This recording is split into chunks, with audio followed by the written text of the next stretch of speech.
Айгүл, сен болашақта ұстаз болам деп армандайсың ғой.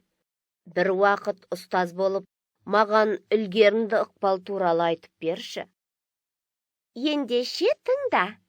Ілгерінді ықпал деп, сөз ішінде немесе сөз аралығында алғашқы дыбыстың өзінен кейінгі дыбысқа әсерін тегізіп, ықпалын көрсетіп тұруын айтамыз.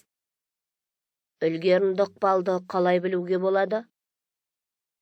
Ілгерінді ықпал бір негізгі сөзбен қосымша аралығында немесе екі сөз көлемінде, сондай-ақ бірнеше сөз көлемінде де байқалады. Мысалы, ақ бала, ақбала, қамыспай, қамыспай, көзқарас, көзқарас. Мысалдардағы ерекшеліктер белгілі бір заңдылыққа байланысты ма? Қалай ойлайсың? Әрине, ілгерінді ықпал заңдылықтары бар. Оны жаттап алу керек.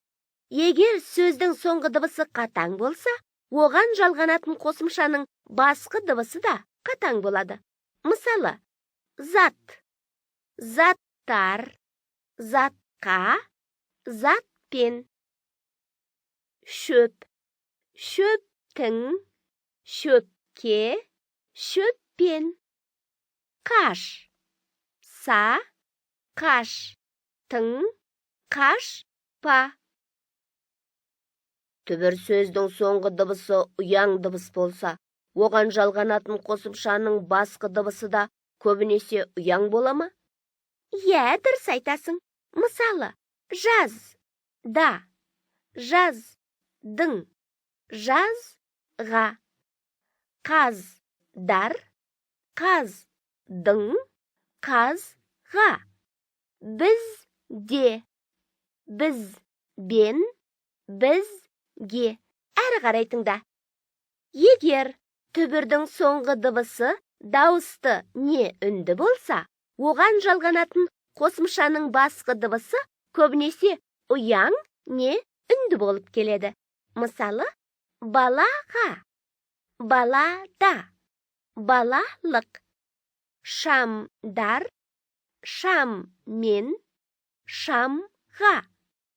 Қалалар, қалаға, қалада.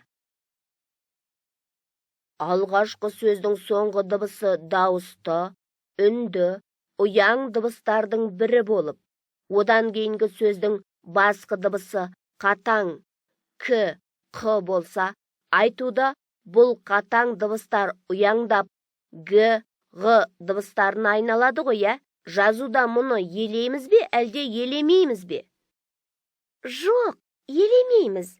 Мысалы, қара қой, қара қой. Боз құнан, бозғынан. Талды қорған, талды қорған. Көз қарас, көз қарас. Рахмет, Айгүл, сен керемет ұстаз боласың.